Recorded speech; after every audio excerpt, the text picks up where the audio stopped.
వనిపూడి అధ్యక్షులు సర్పంచ్ నందమూరి తారక రామారావు గారి చిత్రం బాబు గారు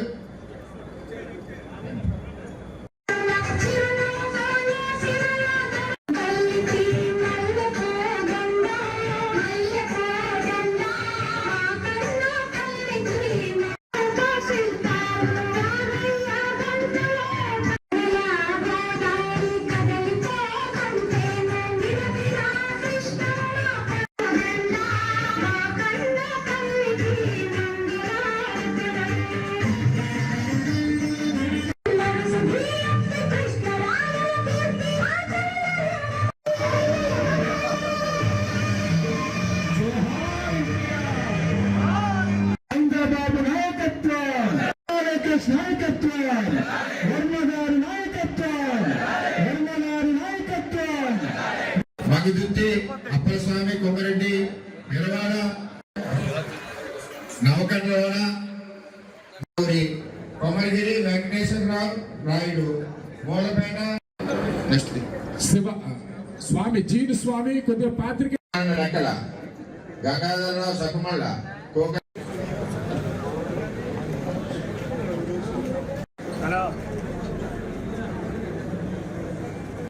చెల్లూరి రోకల్ శ్రీనివాస్ ఎస్సీసెల్ ఎత్తి రాంబాబు రైతు సెల్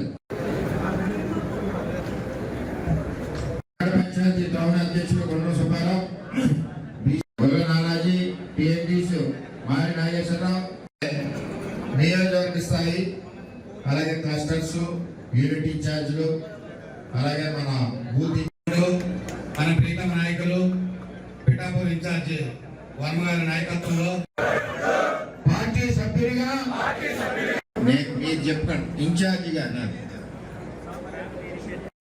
విశ్వాసాన్ని వమ్ము చేయకుండా తెలుగుదేశం పార్టీ ఆశయాలకు ప్రమాణం చేస్తున్నాను. అవినీతి దక్షతలతో అంకిత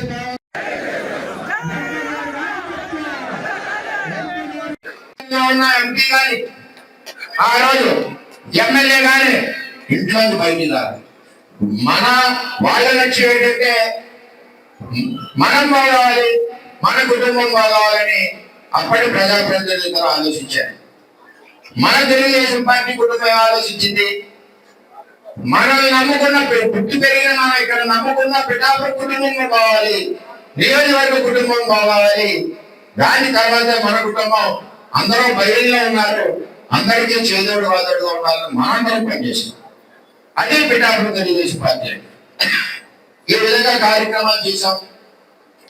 మనం 14-19లో ఏ నియోజకవర్గంలో 10 కార్యకర్తల గురించి చెప్పాలి. 2009-14లో ప్రతిపక్షం, ఆ టైంలో ప్రజల ఇబ్బందులు.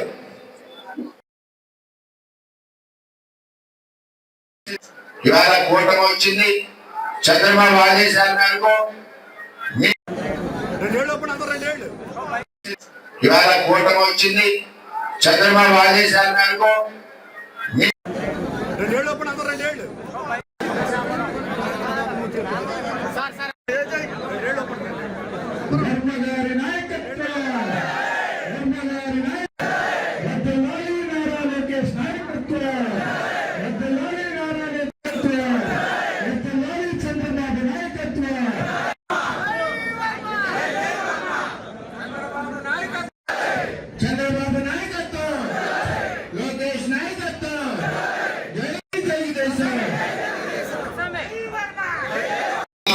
లోటు ఉండదు. అంత మంచి పేట ఉంది, అంత మంచి నాయకత్వం ఉంది. మరి వర్మ గారి నాయకత్వంలో ఇంకా మీరు బలోపేతం చేయాలని చెప్పి ప్రతి ఒక్కటి కోరుకుంటూ సెలవు తీసుకుంటున్నాను. నమస్కారం. కేంద్ర తెలుగుదేశం పార్టీ అధ్యక్షులు నారా చంద్రబాబు నాయుడు గారు, ప్రధాన కార్యదర్శి నారా లోకేష్ గారు, రాష్ట్ర పార్టీ ప్రెసిడెంట్ పల్లా శ్రీను గారి యొక్క ఆదేశాల మేరకు నియోజకవర్గ గ్రామ పార్టీ కమిటీలు, మండల కమిటీలు, నియోజకవర్గ స్థాయి కమిటీలు, క్లస్టర్లు, యూనిట్ ఇన్ఛార్జీలు, బూత్ ఇన్ఛార్జీలు వీరందరి కార్యక్రమం మరి యొక్క ప్రమాణ స్వీకార కార్యక్రమం ఈవేళ పూర్తి చేయడం జరిగింది. ఒక సైన్యం పిఠాపురం తెలుగుదేశం పార్టీకి 1500 మంది తెలుగుదేశం పార్టీ సైనికులు ఉన్నారు. నిజంగా చెప్పాలంటే పిఠాపురం తెలుగుదేశం పార్టీకి ఒక చరిత్ర ఉంది. ఎటువంటి చరిత్ర అంటే ఏదో పోస్టులు వేశారు పనిచేయాలి ఉన్నాయన్న చరిత్ర కాదు. ఒక వ్యవస్థను మార్చిన ఘనత పిఠాపురం తెలుగుదేశం పార్టీ కార్యకర్తలు. అది ఏంటంటే 2 పంటలు ఎండిపోతుంటే పోరాడి ఏలే రాజనీకరణ సాధించాం. చంద్రబాబు నాయకత్వంలో 80% పూర్తి చేసాం. 1800 కోట్లతో పురుషోత్పట్నాన్ని సాధించాం. 2 పంటలో నీరిచ్చాం. రెండోది డ్రైన్ సిస్టానికి 160 కోట్ల రూపాయలు తెచ్చి పనులు ప్రారంభించిన పనిని చంద్రబాబు ఇచ్చిన drain system Yeleru phase 2 Kondapala సుద్దగడ్ని అటు ఎంపీ ఎమ్మెల్యేలు ఇద్దరు కూడా కలిసి దాన్ని రద్దు చేశారు. ఇవన్నీ ప్రజలకు వాస్తవాలు తెలియాలి. తెలుగుదేశం పార్టీ పంట పండించుకోవడానికి 2 పంటలకి నీరు, వరదొచ్చినా మునిగిపోకుండా ఉండడానికి డ్రైన్ సిస్టాన్ని కూడా ఇవ్వడం జరిగింది. అదే కాకుండా మొన్న వరదల్లో మీరు నీళ్లు పంచుకుంటారు కానీ వరద నీరు ఎందుకు పంచుకోరని చెప్పి మేము కలెక్టర్ దగ్గర నిలదీసిన సందర్భంగా మరి వెంటనే ఆ నీరుని డైవర్ట్ చేయడం వల్ల 50,000 ఎకరాలు పిఠాపురం రైతాంగానికి నష్టపోకుండా జరిగిందని చెప్పి తెలియజేస్తున్నాం.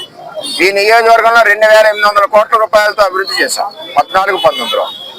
అలాగే 26 కాపు కళ్యాణ మండపాలు కట్టాం, బీసీ కళ్యాణ మండపాలు కట్టాం. అలాగే పిఠాపురం నడిపొట్టిన కాపు కళ్యాణ మండపానికి ఎకరం భూమి 70 లక్షల్లో నిధులు ఇచ్చాం. దాన్ని కూడా అప్పటి వైసీపీ ప్రజాప్రతినిధులు ఆపేశారు. అలాగే బీసీ కళ్యాణ మండపానికి ఇచ్చాం. కాపు కళ్యాణ మండపం ఎకరం ఈరోజు 4 కోట్లు, బీసీ కళ్యాణ మండపం ఈరోజు 3.5 కోట్లు. అటువంటి ప్లాట్లు అమ్ముకుని స్థలాలకి పట్టాలు ఇచ్చే విధంగా పనిచేస్తే అప్పుడు కూడా తెలుగుదేశం పార్టీ పోరాడి ఇటు కాపు కళ్యాణ మండప స్థలాన్ని అటు బీసీ కళ్యాణ మండప స్థలాన్ని నిలబెట్టి ఉంచింది. అది తెలుగుదేశం పార్టీ యొక్క పోరాట పట్టుమంట అని చెప్పి తెలియజేస్తూ ఎన్నో అభివృద్ధి కార్యక్రమాలు చేసాం. పాలిటెక్నిక్ కాలేజ్ చేసాం, 30 బెడెడ్ హాస్పిటల్ తెచ్చాం. అలాగే ఇక్కడ స్పోర్ట్స్ కాంప్లెక్స్ తెచ్చాం. పిఠాపురం మంచినీళ్ళ సమస్యకి ఆ రోజు ప్రజాప్రతినిధులు 19-14లో ఉన్న వాళ్ళు అవినీతి చేసి వదిలేస్తే దాన్ని తిరిగి మళ్ళీ 14-19లో ప్రారంభించి 22 కోట్ల రూపాయల నిధులతో మరి మంచినీళ్లు పిఠాపురం పట్టణానికి ఇవ్వడం జరిగిందని చెప్పి తెలియజేస్తున్నాం. అలాగే R&B రహదారులు టెండర్లన్నీ కూడా క్యాన్సిల్ చేయించారు. అటువంటి ఘనత ఉన్న పార్టీ వైసీపీ పార్టీ. అటువంటి ఘనత ఉన్న నాయకులు అప్పుడున్న ప్రజాప్రతినిధులు, ఆ రోజున్న ప్రజాప్రతినిధులు పిఠాపురం రైతాంగానికి పొట్టకొట్టారు. అటు ఆధునీకరణ రాకుండా జగన్మోహన్ రెడ్డి లెటర్ ఇచ్చారు. అలాగే ఏలేరులోంచి తాండవాకి నీరు పోయే విధంగా 600 కోట్ల కాంట్రాక్టర్తో కక్కుతుపడి వాళ్ళు ఇచ్చి కమిషన్లకి ఏలేరు ప్రాజెక్ట్ నుంచి కూడా నీళ్లు ఇచ్చేసిన ఘనత అప్పటి ప్రజాప్రతినిధులు ఇద్దరుదని చెప్పి తెలియజేస్తూ, అలాగే కోవిడ్ సమయంలో కూడా మరి పిఠాపురం తెలుగుదేశం పార్టీ కార్యకర్తలు అప్పుడే ఎమ్మెల్యేలు ఎంపీలు ఇళ్లలో తాళాలు వేసి కూర్చుంటే ముందు మాకు నియోజకవర్గ కుటుంబం ముఖ్యం, తర్వాతే మా కుటుంబం అన్న నినాదంతో మేమందరం కూడా కోవిడ్ సమయంలో ప్రజలందరికీ కూడా మరి ఇమ్యూనిటీ ఫుడ్ ఇవ్వడం, హాస్పిటల్ తీసుకెళ్లి వైద్యం చేయించడం, అదే బ్లాక్ ఫంగస్ వచ్చిన వాళ్ళకి కూడా ఇంజక్షన్లు ఇప్పించడం, ఎన్ని కార్యక్రమాలు చేసిన తెలుగుదేశం పార్టీ. అటువంటి కుటుంబం నన్ను ఆదరించి కార్యకర్తలందరూ కూడా ఈ రోజు ఈ స్థాయిలో పెట్టిన కార్యకర్తలందరికీ కూడా పేరు పేరున ధన్యవాదాలు తెలియజేస్తూ, రెండవది క్రమశిక్షణగా మారిపోయారు పిఠాపురం తెలుగుదేశం పార్టీ. చంద్రబాబు నాయుడు ఏ రోజైతే మాకు ఆదేశాలు ఇచ్చారో, నాకు టిక్కెట్ లేని సమయంలో 2 రోజులు బాధపడినా సరే కార్యకర్తలు ఈ రోజు అందరూ కూడా కూటమిని భార్య పిల్లలతో నడి రోడ్డులో తిరిగి ఎండల్లో తిరిగి ప్రతి ఒక్కరి భార్య పిల్లలు అందరూ కూడా కూటమికి గెలవాలని చెప్పి ఈ పిఠాపురం నియోజకవర్గంలో పనిచేసిన కార్యకర్త కుటుంబంకి నేను శిరస్సు వంచి ప్రమాణం చేస్తున్నానని చెప్పి తెలియజేస్తున్నాను.